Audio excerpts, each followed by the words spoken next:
Hello, everyone. Today we have Dan joining us. He's the founder and chief pricing officer at Product Tranquility. I will let him, introduce himself and tell us a little bit about his background, and then we can get started. Thanks, Rob. Thank you for having me and to the entire Zenscar team. I know you guys put a lot of effort behind the scenes to pull this off, so appreciate the opportunity to come and speak. My name is Dan Balcauski, as you mentioned, and I run a consulting firm called Product Tranquility. We help high-volume B2B SaaS CEOs define pricing and packaging for new and existing products. And you've been in tech my entire 20-year career, been back in the builder side as engineering manager, into grad school where I flipped over into more of the product management strategy areas and went on my own about 5 years ago now. And all I do today is have the honor of helping founders, CEOs, and their teams generate revenue profits and build successful business, get their products out into the world in a sustainable way. That's awesome. Yeah, that's awesome. It's so interesting, right? Like the building and like selling and trying to price for various things. You can't do one without the other. You might be like a builder at heart, but you have to solve the other part as well. It needs folks like you to come in and help people. Awesome. So I think the topic of today is, we're trying to help people understand what value-based pricing is and how to use value-based pricing in their own SaaS business. So mastering value-based pricing for SaaS products. So, to start with, given that you're an expert here and maybe there's some people in the audience who may not fully understand what we really mean by value-based pricing, what is value? What do you think? Yeah, value. I spend a surprising amount of my time trying to improve everyone's value literacy, because value is one of these terms like product market fit or minimum viable product, or even what a market is, that you can sit there and have a 20-minute conversation about someone and exchange the same words and be totally talking about something different. So having a concrete view on what value is incredibly important to my work, because value and price are intimately related. There's really two foundational relationships in the world of pricing. One is to value and one is to volume. And most people, maybe they remember from their Econ 101 textbook, something about supply and demand curves.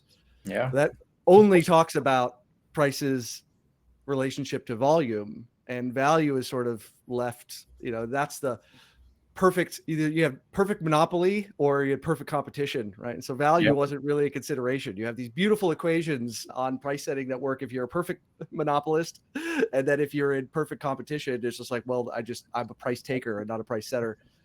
So, but in software, value is actually the more important aspect of pricing, because value clarification and making it apparent how you improve the lives of your customers is one of the largest untapped levers that folks have. If we think about it at its core, right, pricing is merely how a buyer and seller divide value in a transaction. So, there's going to be a net creation of value, because otherwise a transaction wouldn't happen. We're not in a autocratic regime where we're forced to buy products from companies, right? The butcher and the baker, right, back to Adam Smith days, they transact because it's in both their interests. And so price is really how we divide that. So, that begs the question, is like, okay, what is it that we're actually dividing?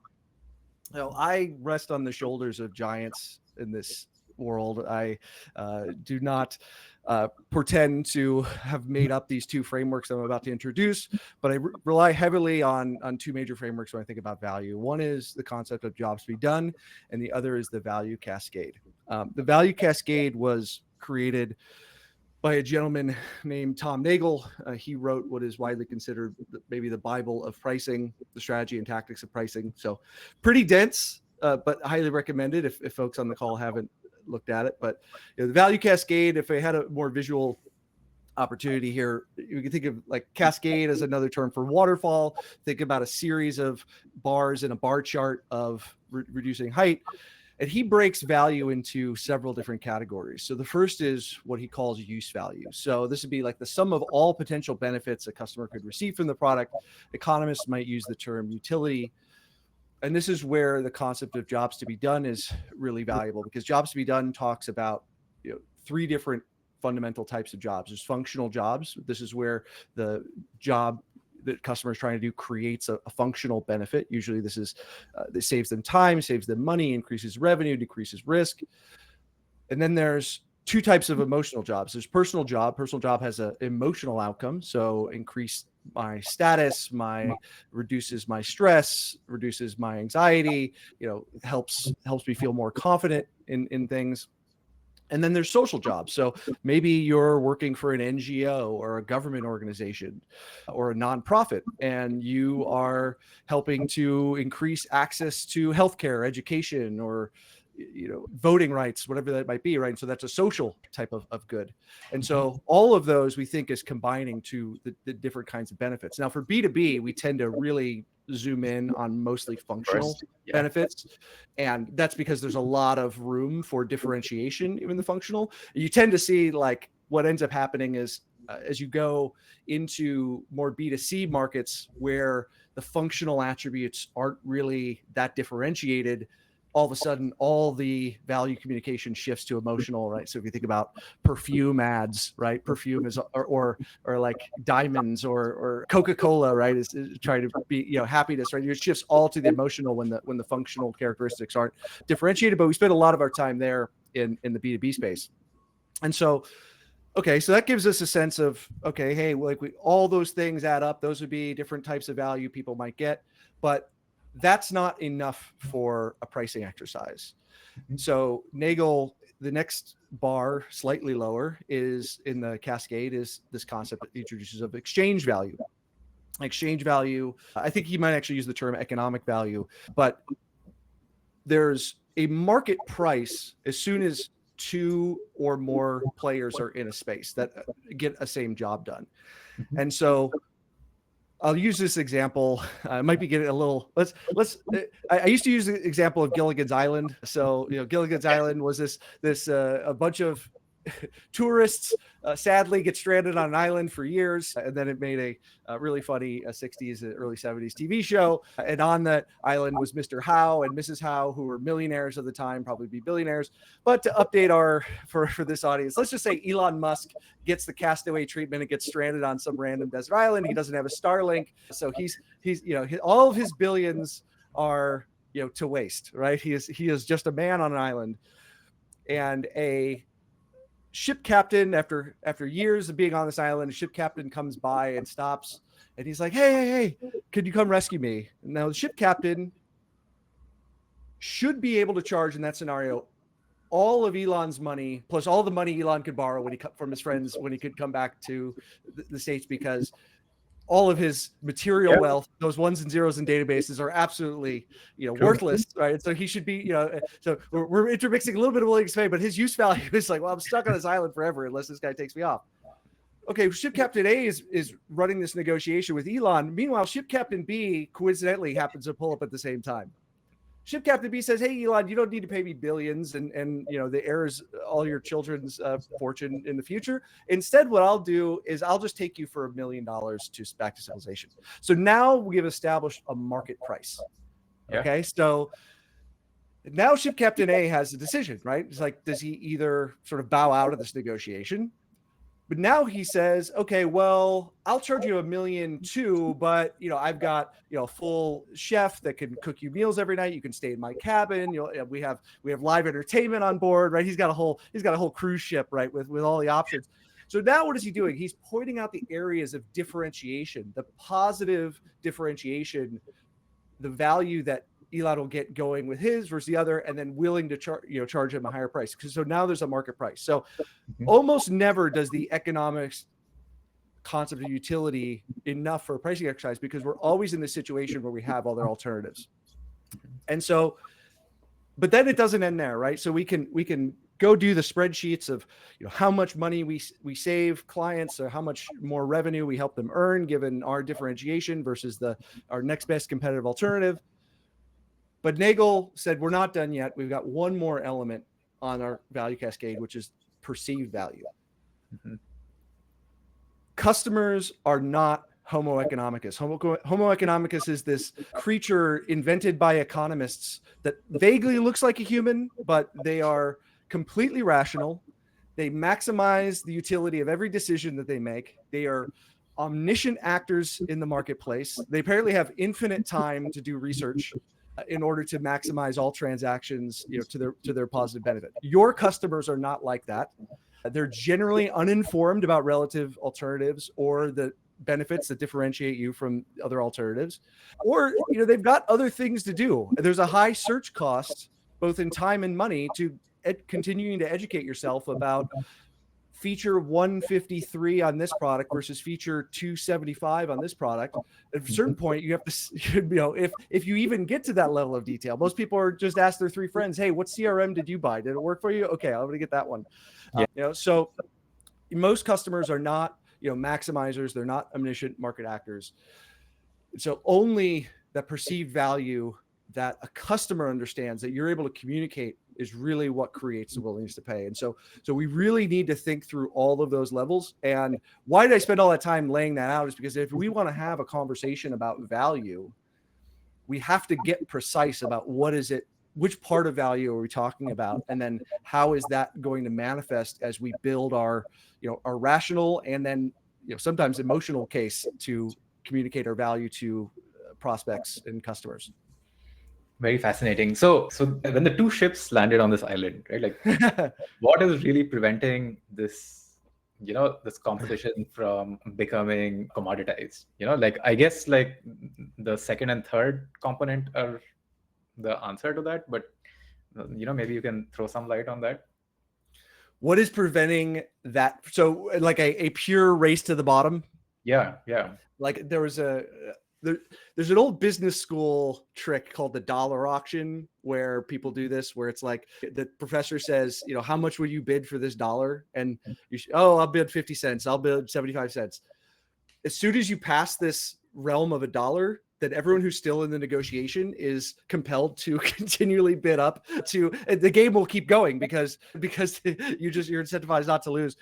It's a little bit like that. Look, in that space, you've got some game theory, right? So you don't want to end up in the prisoner's dilemma. That's the negative pit of the dollar auction. You always have alternatives, right? And so, in the simple example, there's versions of game theory where you play a prisoner's dilemma and it's a single version. And prisoner's dilemma, for the people who don't know, two prisoners get caught. They each are interrogated separately by police, and if they both keep quiet and don't rat each other out, then they both get off. If they both rat each other out, they get the semi-bad punishment. And then there's this unstable equilibrium where one rats the other one out and the other one stays quiet. And then, so it's an unstable equilibrium in a single iteration.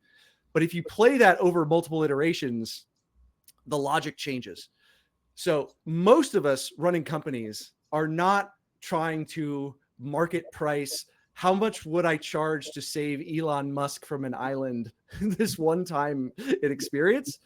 We're trying to figure out what is the repeated game I'm going to play with all of my customers over a long term. And what does that need to look like in order for me to be satisfied with my business and have a business going forward? Mm-hmm. It's more that long-term perspective that keeps us from dropping. I mean, it's a fascinating topic. There was the guy, I think it was the guy who founded Wired, Kevin Kelly. He wrote some articles like in the early 2000s around the price of free. And basically his whole thesis was that all digital products, because their marginal cost of production is 0, all of them will go to 0. Obviously, we're now 20 years into this revolution and that has not happened. It's because, you have to look out over the long term of an iterated game to not drop your prices to, marginal cost. It's just, it doesn't make any sense. So there's obviously, there's many ways to tackle that problem, but it's mostly because it's an iterated game. Got it. I think maybe if we get back to SaaS pricing and value in SaaS pricing instead of the value of both pricing. Like for especially for our audience here, like how do you think one can reach, you mentioned like 3 stages of value. Like how do you think one can work out what these 3 factors of value are for the space that they are in? Yeah. So I think the short answer is talk to your customers. You just You ask need them, to talk. like, You need to talk to your customers. do you just ask There's them? a Like, yeah. There's an old joke about 3 umpires. The guy asks 3 umpires. First one, he goes, "Hey, how do you call balls and strikes?" First umpire goes, "I call them as I see them." Ask the second umpire. Sorry, maybe you're more of a cricket fan. yeah, like I think you're muted. Something's off with the mic.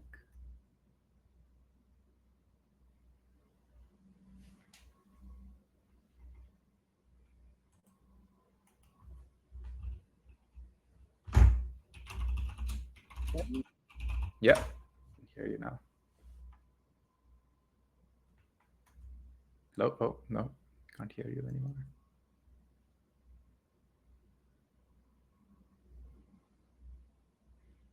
Looks like a disconnect, maybe. Yeah. Oh.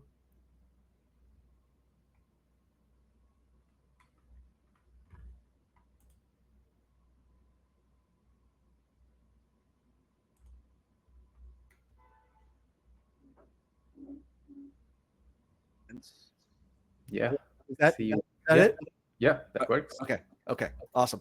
No, I don't know. I think it might have switched to a different microphone somehow. Anyway, well, that was going to throw off the timing of my joke entirely. So anyway, Balls and strikes. balls and strikes. Yeah. So we asked the first umpire, how do you call your balls and strikes? I call them as I see them. Ask the second umpire. He goes, well, I call them as they are. And the third umpire disagrees. He goes, they ain't nothing till I call them. So what does that mean? It's like, well, value, we could think of that as understanding value from 3 different perspectives, or the nature of value is. So the first one is very much values exist, like they're a feature of the universe, like body temperature or the speed of light, and we could ask people to report on them. Second is that people know their value, or what creates value for them directly, like the multiplication table. The third is that values or preferences are constructed in the process of eliciting them from people. And so this is really where the art form of value-based pricing comes in, because if I'm talking to a customer, any research participant, they don't naturally communicate in value language. It's inherent on the researcher, the interviewer, to be able to take what they're saying and turn it into value statements. So ultimately, when we're having a value conversation for pricing, right? I mean, you may have a value conversation for maybe messaging or marketing research, or for product management research, right? But I'm talking about in the pricing perspective, especially, we're really trying to drive the discussion to a dollar sign, because we really want to understand financial value. This goes back to what I was saying before, like we're spending a lot of our time in the financial jobs to be done, and I want to really think through, is there. Let me give you an example of a conversation. So a customer, let's just say there's all B2B SaaS has some sort of workflow. And so I'm talking to a user or a buyer of some, B2B SaaS software that has a workflow. And, I say, well, why did you pick this solution? Well, the other solution that we had would, it would sometime lose the data, and then I'd have to spend, a couple days following up and like redoing all the entry. And it's like, okay, so what you're saying then is this new solution helps minimize time spent on rework. And maybe they'll say, yes, no, that's exactly what, or say, no, actually, It's because if we lose data, that puts us at compliance risk. And then because of the, and so, because that's now that minimized risk of being out of compliance, which, if you're in a regulated industry, could put you at risk for fines, et cetera. So, or maybe pulling your license, putting you out of business. Yeah. So the customer is going to talk to me in terms of like the difference of solutions and how they made their choices. And it's on me to turn that back into, okay, and great. So you're minimizing rework. Given that it minimizes rework with this new solution, how much time would you say it saves you in a given week, in a given month? Okay, how many people are you that are doing that job in your company? Okay, given that, are those people then this is where, the art and science comes in. Are those people putting that back into other productive capacity? Are those hourly employees in which the company is saving that money, directly in terms of hours, that they need to contract out to, an hourly firm? And so then we're able to build that case back into the financial case of value. Obviously, as you are early in your stage of your product, the amount of data that you have that allow you to rest on this for true value-based pricing is relatively limited. I don't think it doesn't limit the importance of doing it. And I think it's a practice you could develop, but let's be honest here at the outset. I think the last numbers I've seen is less than 20% of companies are really doing true value-based pricing. So we're talking about a pretty advanced sort of level here.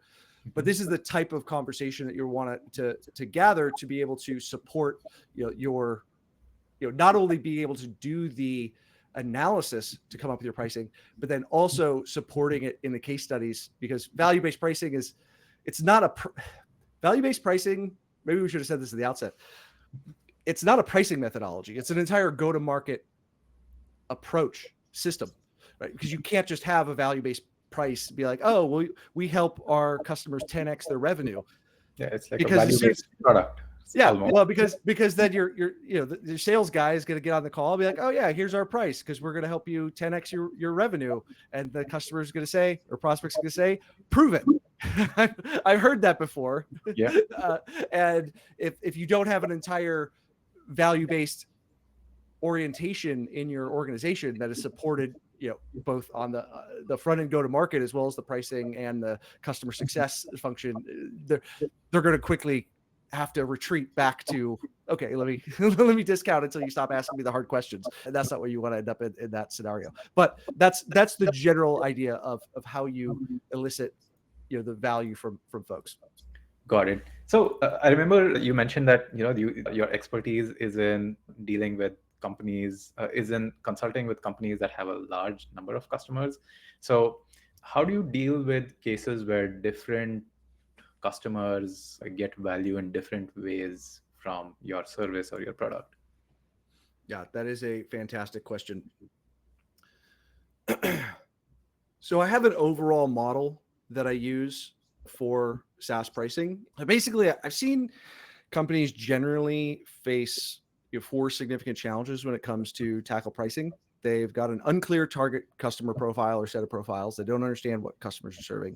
Mm-hmm. They have a poor understanding of how they create customer value, which we just talked about. They're unclear about their product's unique differentiation. And finally, they have generally underestimate the depth of decisions that go into an entire pricing and packaging approach. We tend to think about pricing as a decision mainly around price level and neglect the many other factors that I'm sure you're aware. The people who are on this call definitely are aware that go into the entire thing that we put a bow around and call pricing. So that led me to create my services model for SaaS pricing. So services stands for the 4 components of the model: SVCS. Excuse me.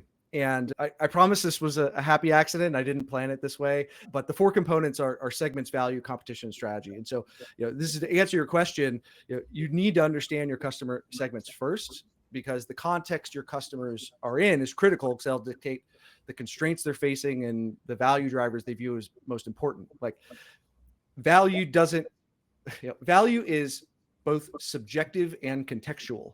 So if I'm in a different situation, I'll give you a quick example. If you're stopping at a gas station because you're on a road trip and you want to buy a bottle of water, maybe you pay $2. But if you've been wandering in the desert for 7 days, is for that same bottle of water is significantly different, right? So subjective and relative to your needs. It's the same as the Elon Musk example, except we put things in the extreme. Hopefully none of you are faced with these type of pricing decisions on a day-to-day basis. But so as we get to the second part of the model, like each of those segments will rank order value drivers differently and cause them to value your product differently. Those different segments will also have different competitive alternatives available to them. Like what would they use if your company did not exist? So we think about those elements, as those first three elements, as inputs to the pricing process, because really your pricing power comes from the differentiated value you create for a particular customer segment, given the competitive alternatives that they have available. And like, we know this on some level, right? It's like, if you've got, some of these products that serve a very broad, horizontal market, you may have, SMB customers that are migrating off of spreadsheets, or maybe they don't have a system at all, right? And this is going to be the first system, versus others, maybe on the larger end are, migrating off of a legacy on-premise application, or, some custom software that they built, a decade ago, or maybe they're, your competitor down the street, right? And so the difference between we don't do anything today and it's not really a priority for us, and we're looking at something and maybe we could handle this as a spreadsheet, but we're kind of putting our toes in the water, the differentiated values can be very different than one of those other cases, right?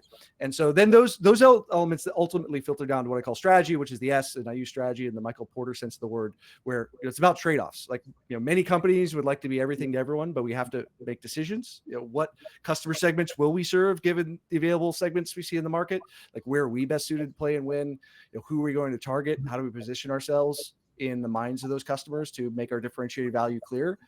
And then how do we make all the trade-offs among the different elements of SaaS packaging, your price metric, your price model, your offer configuration, your price fences?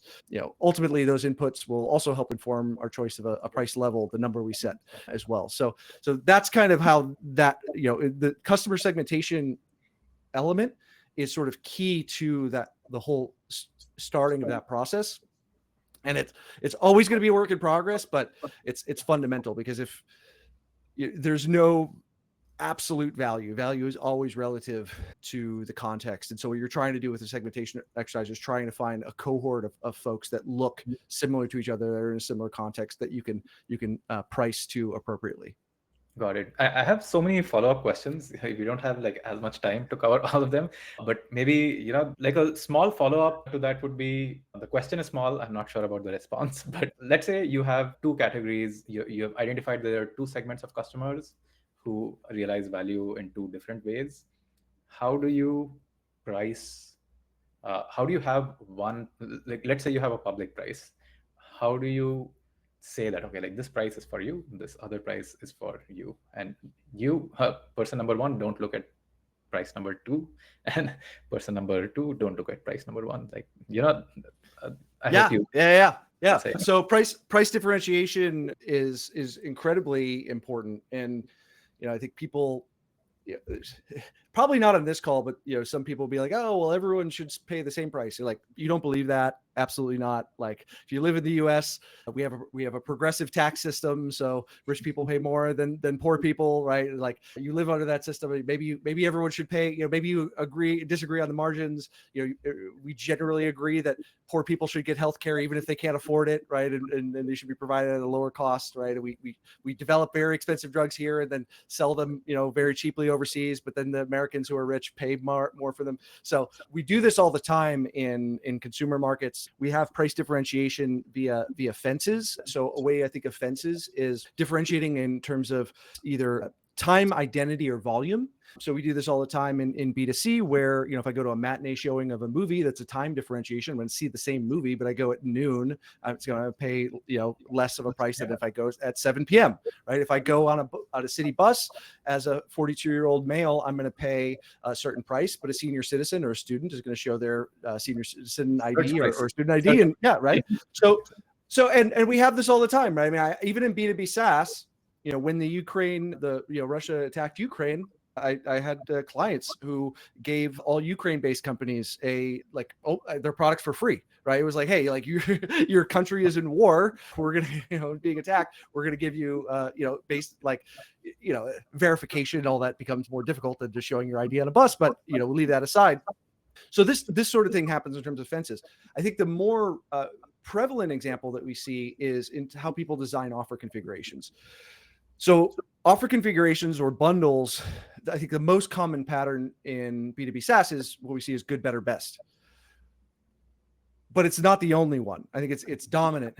But I think given there's probably a bunch of other pricing folks on here, that the favorite example of pricing people is LinkedIn, which is a persona or use case based pricing mechanism where you've got the sort of the free network platform where you're the product because you're serving you ads and you're targeted, and then the people who are paying you either as LinkedIn Navigator, LinkedIn Sales Professional, LinkedIn Business Premium, LinkedIn Job Seeker. As a LinkedIn job seeker, I don't care what LinkedIn recruiters are paying. Like, it's none of my business. Like, but I'm sure they pay something different, right? if I'm paying LinkedIn Sales Navigator, I don't care what LinkedIn job seekers are paying. Like, it's irrelevant to me. They're in a very nice case where they're able to create that sort of use case based differentiation. But this is one of the reasons why starting with segments is so key, because that filters all the way down into these offer configuration decisions. So in your simple example, right, it's like, hey, we've got two segments. How do we create different price points? Well, if I've really understood those segments, my sense is it's not just a willingness to pay argument. There's something contextual about what that person or company needs in that situation.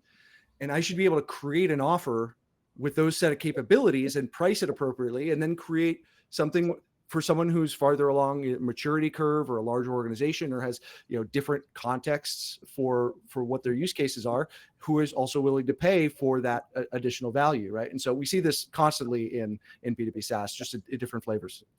Right, got it. And in B2B SaaS, I think nowadays it ties into a question that Michelle from our audience is asking, as also related to what I was going to ask. What do you do if a company, I think I can frame it in two slightly different ways. What do you do if a prospect is not willing to pay as much as the value that they derive? Or, the question that Michelle posted is similar. They ask, how do you quantify value for commoditized products like most AI-based tools today? Oh, those are fighting words. How dare this customer not pay for the value that they derive from the product? The gall, right? Well, look, we live in a market economy. There are plenty of things I want that I'm not willing to pay for. Like, I would love a McLaren or a Ferrari, but I'm not, willing to pay for that. So what happens in that scenario? The transaction doesn't happen. Ferrari doesn't apologize to me. Hopefully I don't petition my government or say everyone should deserve a Ferrari. Actually, if we did that, because Ferrari is actually a worse car than most, like a Toyota Camry or something, like functionally, it would actually lose all its benefits, because the point of having a Ferrari is mostly an emotional benefit of showing everyone that you have a Ferrari. So if everyone had it, then it'd be discontinuous. But that's the case. Like the transaction wouldn't happen. Mm-hmm. You've got a couple of options, right? So one is, it's very likely that the customer doesn't believe you. You've worked out this magical spreadsheet that says, hey, look how much money we're saving you. Look how much revenue we're saving you. And it's not because you're a bad person. It's not because you're a bad pricing expert. It's because people are skeptical because they've been burned before. They've been promised the moon and companies have failed to deliver. And so your spreadsheet may say, I'll make you 10 million next year. So I'm going to charge you $1 million, which is 10% of the value I'm creating for you. And the guy says, yeah, well, like that makes sense, but I've heard this song and dance before. And what tends to happen here is it's not that I don't believe you, Saurabh. I'm sure your company is great. I'm sure your product does what it does, but you have no idea how dysfunctional my company is. Like we can't get anything straight. We've got all this dysfunction. We have implementation projects that lead on forever. And so like, yeah, your spreadsheet probably makes sense for all your other customers, but you have no idea what is on the inside of our business. Like that's just not going to happen. And what they're going to do is they're going to place a risk discount. Right? So it says 10 million might be what the spreadsheet says, but I actually think it's going to be 90% less than that. It might be, might make us $1 million, right? In which case your price has to get adjusted accordingly. So how could you overcome that? That's probably a whole other presentation in and of itself. Value communication, right? Going back to the idea of Homo economicus, we don't make, spreadsheets off. We don't make decisions off of spreadsheets. We make decisions from emotions, and then we use that to rationalize backwards. So like, how can you get, hey, these are logo gardens. These are the other customers that have used us. These are other customer testimonials, right? Like other shortcuts to emotional triggers that allow people to, you to communicate that value better. I've written pretty extensively on different value communication techniques, so I'm not going to totally belabor that here. You asked another subpart of that question, though, that I totally forgot in the interim. The other part was, what Michelle asked, how do you quantify value for commoditized products? So you have 10 products, the value add is really high, but the competitor charges like 1% or 0.1% of the value that's derived. Yeah. Well, I think commodity is a dirty word. If you're in software, you don't get to talk about commodities because Avion charges 1,000 times for 1,000x what your tap water costs. If you live in the US, you have clean, drinkable tap water, and you go buy a bottle of Avion and it's 1,000 times more than that. And that's water. That is the commodity of commodities. You've got the CEO of companies like Procter and Gamble talking about how they're doing really well growing brands like Charmin and Bounty, which is paper. It's like if the consumer packaged goods folks can grow brands based upon their differentiation in paper and water, I don't think software people have an excuse to talk about, our industry is commoditized. You probably just have to put a little bit more elbow grease and thought into what is your differentiated position. If you have no differentiation, you may not want to be in that market. Like, why are you playing the same play somebody else is playing? That's usually not a recipe. You don't want to. Your goal is not to usually be even better. It's to be different and have a different factor of competition.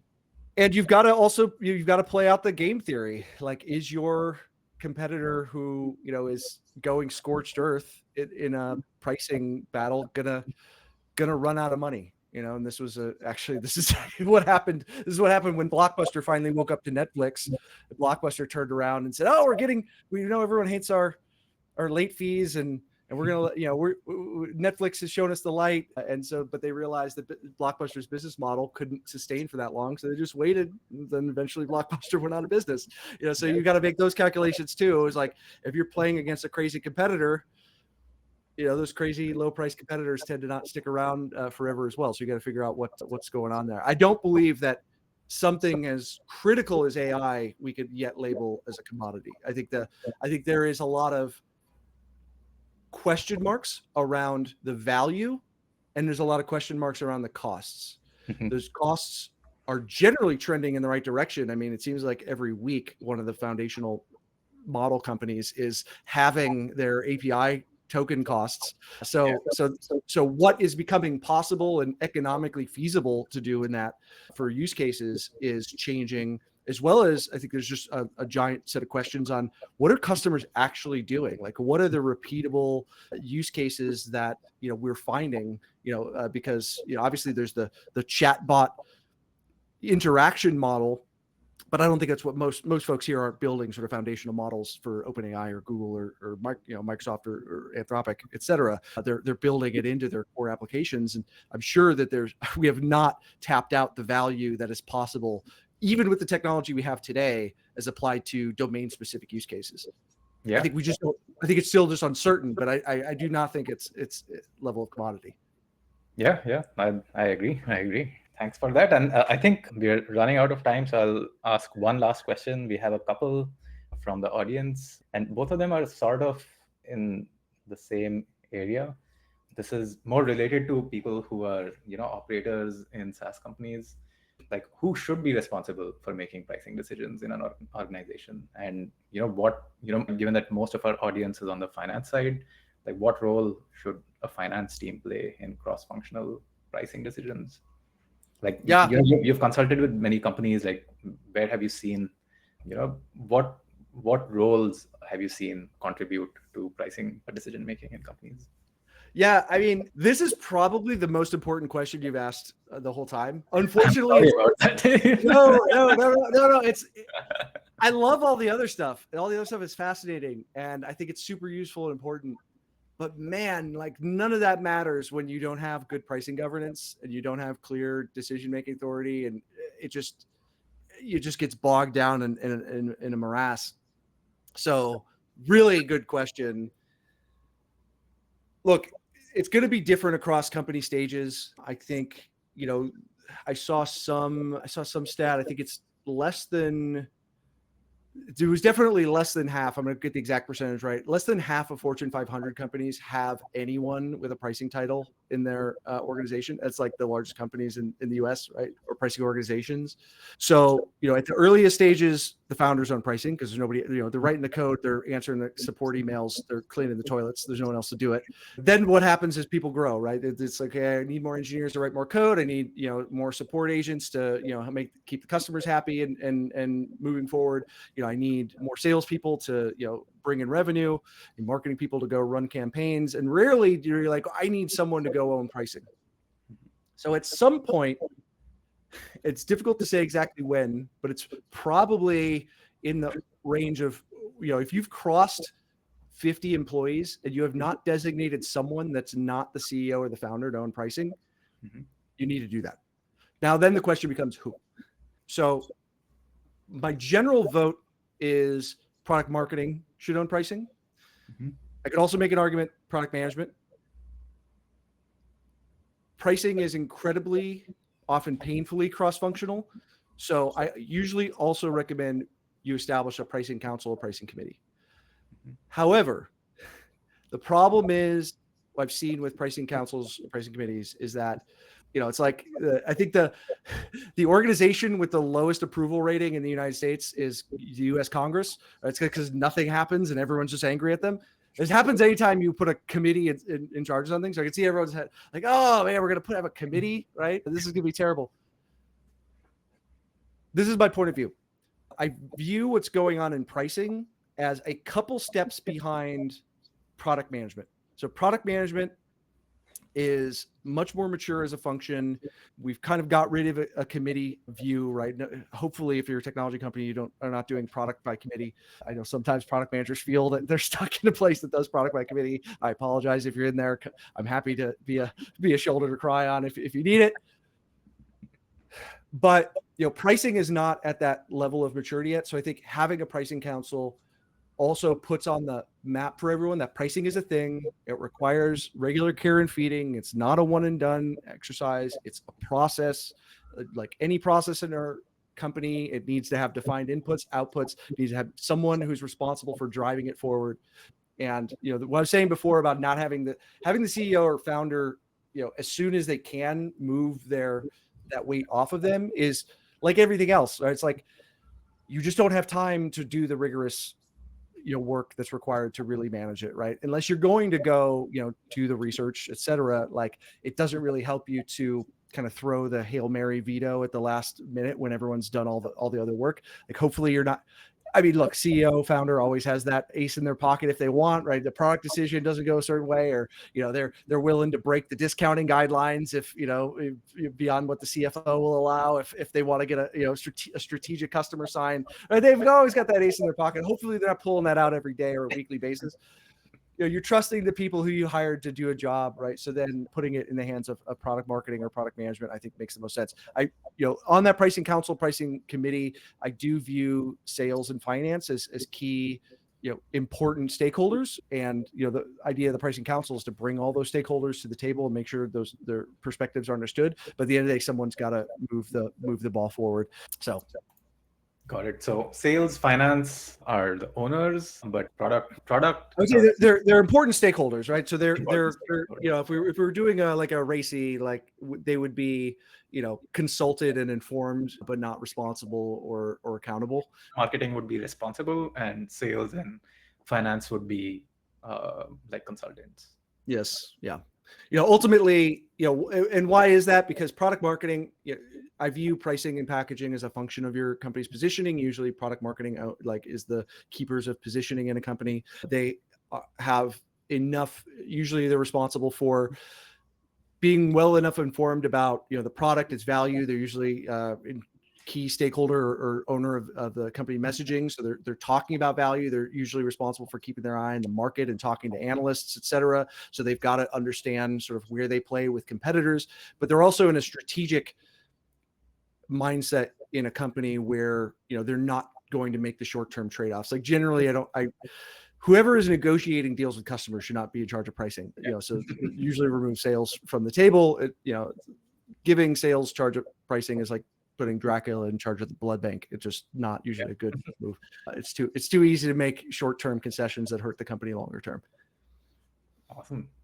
Yeah, I think with that, thanks a lot, Dan. We're quite a bit over time, so I'm sorry we can't, cover some of the other questions on here.